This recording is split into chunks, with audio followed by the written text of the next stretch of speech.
hidup sehat pemirsa, dan hari ini kita kemarin kita itu menerima kabar duka ya. Yes, betul sekali.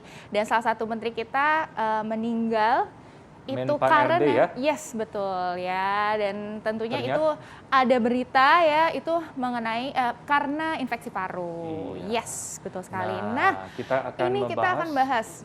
Benar, Dokter Alin, kita akan membahas infeksi paru apa sih itu? Ya, betul nah, sekali. Bersama kita sudah ada Dokter Muhammad Januar Fajar, spesialis paru. Oke dokter, apa kabar dokter? baik. Alhamdulillah Selamat pagi dokter.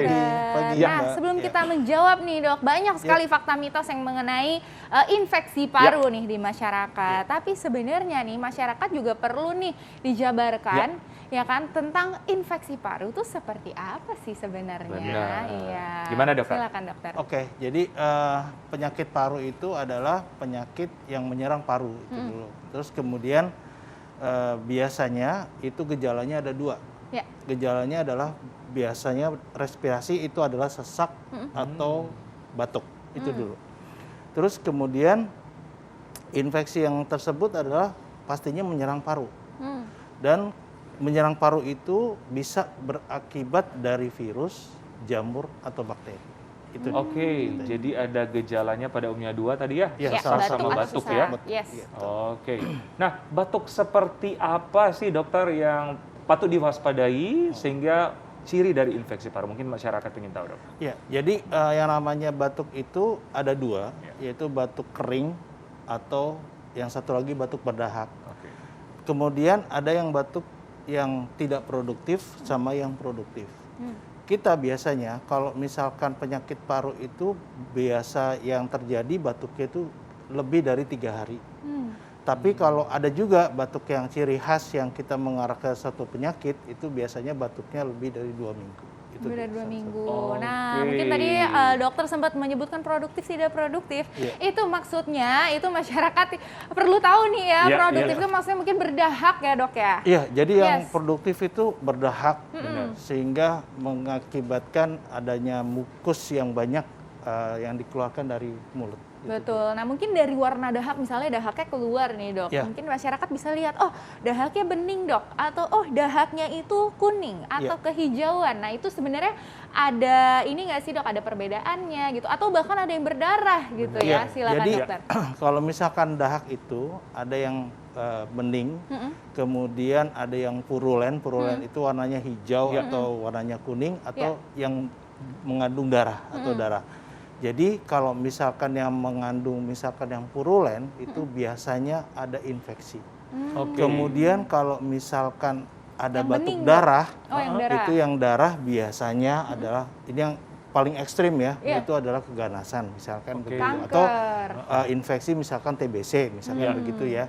Terus kemudian bening biasanya karena virus bisa juga, atau virus yang purulen juga ada. Jadi hati-hati bagi masyarakat yang bilang, oh batuk saya warnanya bening doang, nggak ada apa-apa. Ternyata bisa indikasi infeksi virus ya. Dokter, kita fakta mitos pertama nih dokter. Nah katanya infeksi paru beresiko berbahaya bagi orang yang berusia lanjut. Fakta atau mitos? Itu fakta. Karena begini, fakta itu. Karena orang usia lanjut, yang usianya kalau misalkan definisi kita adalah usia lanjut itu geriatri yang lebih dari 62 tahun, itu karena sistem imunnya sudah turun, sehingga kuman dapat lebih masuk dan dapat mengakibatkan penyakit paru. Betul sekali ya. Dan memang kalau paru-paru ini kan salah satu port di entry ya. Jadi di saluran nafas kita ya, dari bolong itu kan dari hidung, lalu melalui mulut, kemudian ke tenggorokan ya dok, lalu kemudian ke paru. Nah ini kita punya gambar nih ya, supaya kita masyarakat dan juga kita juga bisa lebih paham nih ya dok ya. Ini.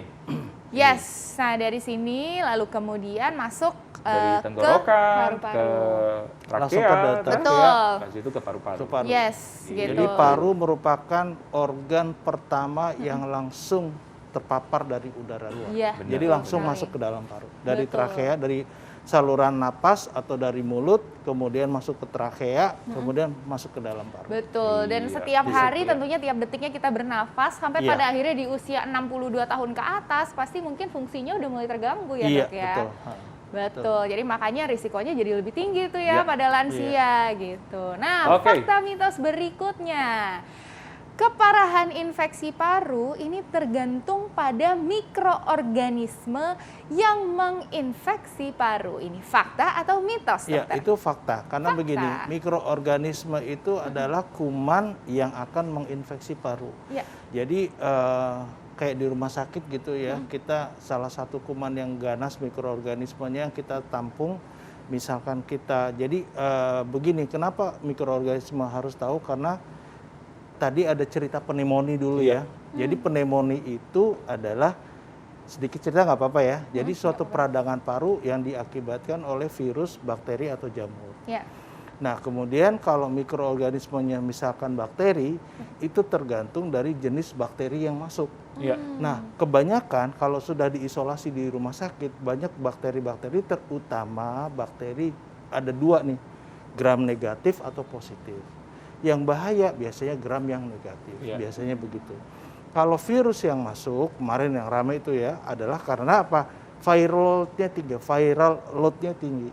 Nah, hingga orang tersebut dapat mengakibatkan kejadian sakit pada paru. Oke, maksudnya tadi COVID ya, virus COVID-19. Nah, terkait dengan berita duka kemarin, Bapak Saiful Molong yang katanya beliau menderita diabetes. Nah, fakta mitos berikutnya berkaitan dengan ini, dokter. Infeksi paru dapat terjadi akibat komplikasi diabetes.